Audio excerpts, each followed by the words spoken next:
Cinema industry వైపు వెళ్ళాలనుకుంటున్నారా? మీకు మేమున్నాం. వెంటనే కాల్ చేయండి.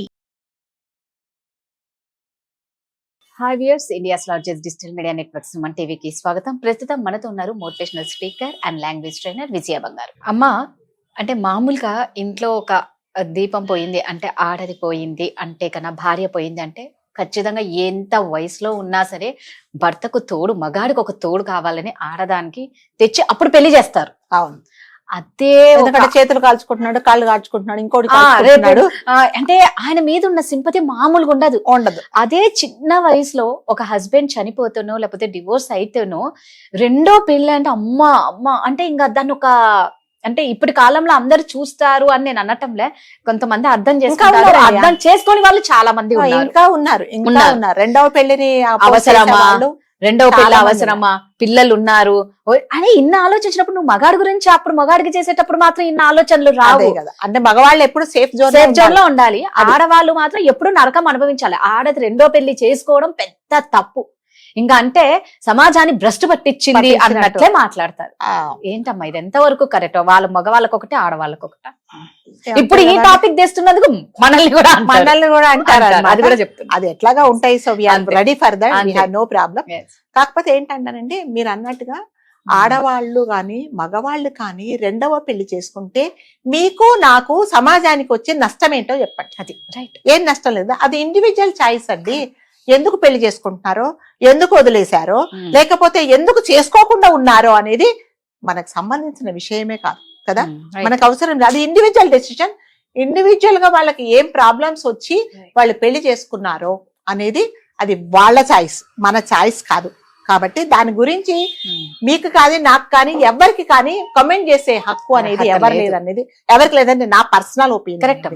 సో ఒక ఆవిడే ఒక 40 సంవత్సరాలు లేకపోతే ఒక 25 సంవత్సరాలు ఒక ఉన్న అమ్మాయి, కొన్ని చిన్న అమ్మాయిని తీసుకుందామండి, ఏదో దురదృష్టవశాత్తు అతనికి హెల్త్ ప్రాబ్లమ్స్ వచ్చో, లేకపోతే తన అదృష్టం బాగలేక యాక్సిడెంట్ లో పోయో, లేకపోతే హెల్త్ బాగలేకో చనిపోయినప్పుడు మరి ఆ అమ్మాయి ఒంటరిగా ఉంటుంది కదా అనే ఆలోచన ఎవ్వరికీ లేదండి. పెళ్లి చేసుకోకూడదు అనే ఉంటారు కానీ మరి జీవితాంతం తల్లిదండ్రి చూస్తారా, ఇరుగు పొరుగు వాళ్ళు చూస్తారా, అన్నదమ్ములు చూస్తారా? ఆ అమ్మాయికంటూ ఒక తోడు కావాలి కదా అని పెద్ద మనసు చేసుకొని ఎవ్వరూ ఆలోచించటం లేదు. ఒకవేళ ఆ అమ్మాయి డెసిషన్ ఆమె చేసుకున్నా కూడా చాలా విపరీతంగా, అంటే మనుషులు అసహించుకుండేలాగా అమ్మాయి గురించి మాట్లాడి, ఇంకా అంటే నోటితో మనం చెప్పలేని మాటలన్నీ మాట్లాడి, ఉండలేదా, నిద్ర ఇంకా చాలా మాటలు మాట్లాడేసి ఆ అమ్మాయిని అవమానపరిచి, అంటే భర్త పోయిన బాధలో తను ఉంటే కూడా అయ్యో పాపం అనకుండా పెళ్లి చేసుకున్నందుకు కాదేమో ఆమె క్రైమ్ చేసినట్టుగా చాలా మంది మాట్లాడుతున్నారండి. అది చాలా తప్పు. తను ఎందుకు చేసుకుందో ఆమెకు మాత్రమే తెలుసండి. మీకు వీలైతే సపోర్ట్ చేయండి, లేకపోతే ఆమె గురించి మాట్లాడకండి, అస్సలు మాట్లాడకండి. ఎందుకు చేసుకుందో మరి. కొంతమంది అమ్మాయిలు ఏం చేస్తున్నారంటే కొంత టైం తీసుకుంటున్నారు, తర్వాత అంటే ఆ బాధ నుంచి కోలుకున్న తర్వాత తల్లిదండ్రులకు చెప్పి ఒక పెళ్లి చేసుకుంటాము అన్నప్పుడు తల్లిదండ్రులు, అంటే ఈ కాలంలోనండి 80% పిల్లల తల్లిదండ్రులు కూడా దానికి ఏం అబ్జెక్షన్ చెప్పటం లేదు. ఎందుకంటే మేము ఎన్ని రోజులు ఉంటాము, నీ బాధ్యత నీది, నీ సంసారం బాగుపడాలి, నీ జీవితం నువ్వు చూసుకోవాలమ్మా అని చెప్పేసి పెళ్లి చేస్తున్నారండి. సో దానికి నిజంగా తల్లిదండ్రులకు మనము చేతులెత్తి దండం పెట్టాలి. అలాంటి తల్లిదండ్రులు ఉన్నందుకు అన్నదమ్ములు కూడా చాలా మంది సపోర్ట్ చేస్తున్నారు. ఇంకొక స్టేజ్కి వచ్చినప్పుడు కొంతమంది అంటే 40 ఏళ్ళు 50 ఏళ్ళు దాటిన వాళ్ళు, అంటే భర్త పోయి లేకపోతే విడాకులు తీసుకున్నప్పుడు పిల్లలు ఉన్నా కూడా పిల్లల సపోర్ట్ తో పెళ్లి చేసుకొని వాళ్ళు కూడా సంతోషంగా ఉన్నారండి. సో అట్లాంటి పిల్లలు ఉన్న తల్లిదండ్రులు పిల్లల్ని కూడా మనం అప్రిషియేట్ చేయాలి. సో మేము పెద్దవాళ్ళం అయిపోయాము, మేము పెళ్లిళ్ళు చేసుకొని మేము ఎక్కడో ఉంటాము, మా అమ్మని చూడలేము మేము, కాబట్టి తనకు కూడా ఒక తోడు కావాలి.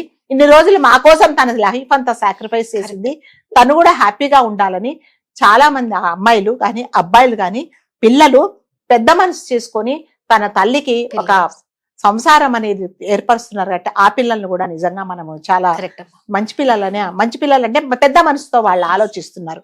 వచ్చిన ప్రాబ్లం ఏంటంటే ఈ అమ్మలక్కలు ఉగుసుకొని మాటలు చెప్పే వాళ్ళు మాత్రం ఇలాంటివి ఆలోచిస్తున్నారు అనమాట.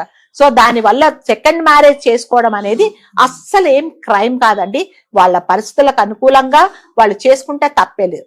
థర్డ్ స్టేజ్ లో ఏంటంటే వయసు కొంచెం మీద పడిన తర్వాత అంటే 60 ఏళ్ళు 65 ఏళ్ళు వచ్చిన తర్వాత హస్బెండ్ ఒకవేళ దురదృష్టవశాత్తు పోతే ఈమె పిల్లలు ఈమెను చూడలేకపోతే అంటే వేరే దేశాలలో ఉన్నప్పుడు ఈమె కానీ ఇతను కానీ అంటే జనరల్ గా ఇట్లాంటి నెగిటివ్ కామెంట్స్ అన్ని అమ్మాయిల ఆడవాళ్ళ గురించి వస్తాయి. మగవాళ్ళ గురించి ఒకటే వస్తది, ఆడ ఎన్ని రోజులు ఉంటాడు మగవాడు, వాడేం పని చేసుకుంటాడు, చేతులు కాల్చుకుంటాడు, కాళ్ళు కాల్చుకుంటాడు, ఏమన్నా చేసుకున్నాడు అని అంతే. దానికి ఇంకా నో కమెంట్స్, దాని గురించి ఎవరు డిస్కస్ చేయరు.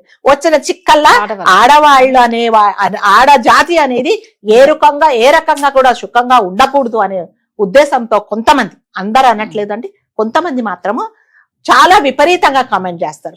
అంటే 60 ఏళ్ళు వచ్చిన వాళ్ళు ఎవరైనా పెళ్లి చేసుకుంటే ఈ వయసులో నీకు పెళ్లి అవసరమా, ఆ వయసులో చూడండి పెళ్లి అనేది అంటే ఎవరైనా భార్యాభర్తలకు ఈ పెళ్లి వాల్యూ ఎప్పుడు తెలుస్తుంటే 50 ఏళ్ల దాటిన తర్వాత ఒకరికి ఒకరు తోడు అనేది ఉండాలండి. ఫిజికల్ నీడ్స్ అనేది 100% 99.9% ఫిజికల్ నీడ్స్ ఏమీ ఉండవండి. మందులు వేసుకున్నావా, ఆరోగ్యం బాగుందా, లేకపోతే మంచినీళ్ళు కావాలా, హాస్పిటల్కి ఎప్పుడు వెళ్దాము, నీ బీపీ ఎంత ఉంది, నీ షుగర్ ఎంత ఉంది, మరి డాక్టర్ చెకప్ ఎప్పుడు, ఇవే మాట్లాడుకుంటారే తప్ప మిగతా విషయాలు 99.9% ఎవ్వరు మాట్లాడుకోరు. వాళ్ళకి ఆ ఓపిక కూడా ఉండదండి. ఒకవేళ ఉన్నా కూడా భార్యాభర్తల ఇష్టం, మనకు సంబంధం లేని విషయం అండి. అంతేగాని పెళ్లి ఎందుకు చేసుకుంది అంటే మరి భర్త లేడు, ఉన్న పిల్లలు కాస్త బయటికి వెళ్ళిపోయారు, రేపు పొద్దున మంచినీళ్ళకి ఇవ్వడానికి ఒక గ్లాస్ మంచినీళ్ళు ఇవ్వడానికి కూడా ఎవరు దిక్కులేరు, తోడు కోసం ఆమె వెతుక్కుందే తప్ప మిగతా అవసరాల కోసం కాదు అనేది ప్రతి ఒక్కరూ గుర్తుపెట్టుకోవాలండి. అంతేగాని ఇష్టం వచ్చినట్టు నోటికి వచ్చినట్టు అలా మాట్లాడేసి ఈ వయసులో నీకు పెళ్ళా, ఈ వయసులో నువ్వు తోడు లేకుండా ఉండలేవా, ఎక్కడైనా ఉండొచ్చు కదా, ఇవన్నీ సలహాలు ఇవ్వకూడదండి. మరి పిల్లలు కూడా ఒప్పుకొని చేశారండి. కొంతమంది చాలా మంది పిల్లలు అమ్మ సరే మరి అంటే కొంతమంది 60-70 ఏళ్ళు ఎట్లా ఉండేవాళ్ళు ఎలా ఉంటారంటే ఆడవాళ్ళు చాలా మటుకు ఉన్న ఇంట్లోనే ఉండాలి, పుట్టిన ఊర్లోనే పోవాలి, నా సొంత ఇంట్లోనే పోవాలి అని అనుకుంటారు. అమ్మ నేను అమెరికాలో ఉన్నా వచ్చేసాయి అంటే కూడా వాళ్ళు అక్కడ అడ్జస్ట్ అవ్వలేరండి. అవ్వలేనప్పుడు ఏం చేస్తారంటే పాపం ఒక్కరు ఉంటారు కదా అనేసి పిల్లల అనుమతితో పెళ్లి చేసుకుంటారండి. దాంట్లో కూడా వీళ్ళు తప్పులు పడతారనమాట. సో అలాంటి వాళ్ళు ఉన్న సెకండ్ మ్యారేజ్ చేసుకోవాలని ఎవరు అనుకున్నారండి, అది పర్సనల్ గా టోటల్ గా అది మీ ఇష్టం, మీ ఇష్ట ప్రకారమే చేసుకోండి. కాకపోతే ఒకటేంటంటే ఆ వచ్చే అతను ఎవరైనా సరే క్లియర్ కట్ గా అతను విడాకులు తీసుకున్నాడా, ఫస్ట్ వైఫ్ ఉందా, ఒకవేళ ఉంటే ఎందుకు, ఒకవేళ చనిపోయిందంటే కూడా ఎంక్వైరీ చేయండి. ఎందుకు చనిపోయింది, హెల్త్ ప్రాబ్లమ్స్ వల్ల చనిపోయిందా, లేకపోతే యాక్సిడెంట్ లో పోయిందా, లేకపోతే ఇంకా ఏ కారణాలు, ఒకవేళ ఇతనే ఏమైనా హెరాస్ చేసి చంపేశాడా, లేకపోతే చనిపోయేలాగా పురిగొల్పాడా, ఇవన్నీ కూడా ఎంక్వైరీ చేసుకోండి. ఎందుకంటే ఆల్రెడీ మీరు దెబ్బలు తిని జీవితంలో అలసిపోయి ఒక తోడు కోసం మీరు వెళ్తున్నప్పుడు మళ్ళీ ఇంకొక గోతిలో పడకండి. విడాకులు తీసుకున్నారు అంటే క్లియర్ కట్ గా కోర్టు ద్వారా విడాకులు తీసుకున్నాడా అనేది కంపల్సరీగా ఉండాలండి. లేకపోతే నేను తీసుకున్నాను అంటే మీరు నమ్మితే మళ్ళీ మనం గోతిలో పడ్డట్టే.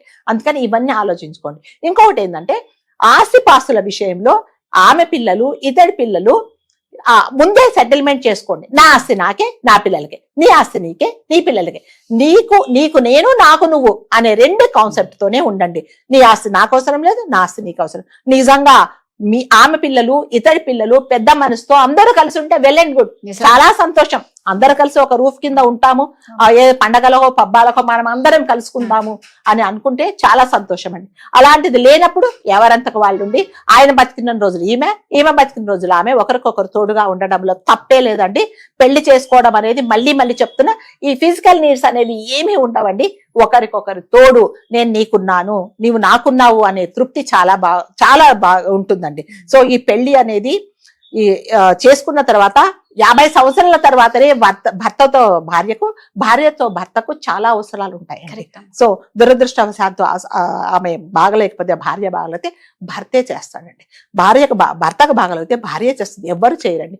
ఆ తోడు కోసమే వాళ్ళు చేసుకుంటారే తప్ప ఆ వయసులో 2వ పెళ్లి చేసుకోవడం అనేది అస్సలు తప్పు కాదండి.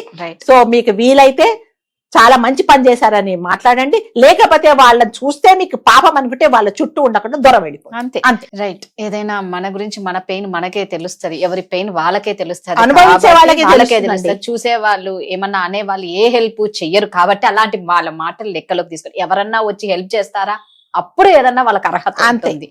ఏ సహాయం చేయకుండా అననీకి రెడీగా ఉన్న వాళ్ళ గురించి మీరు ఏం ఆలోచించకండి. అన్ని ఒక్కసారి విచారించుకొని చేసుకోవడంలో తప్పు లేదు. అంతేనా. Thank you.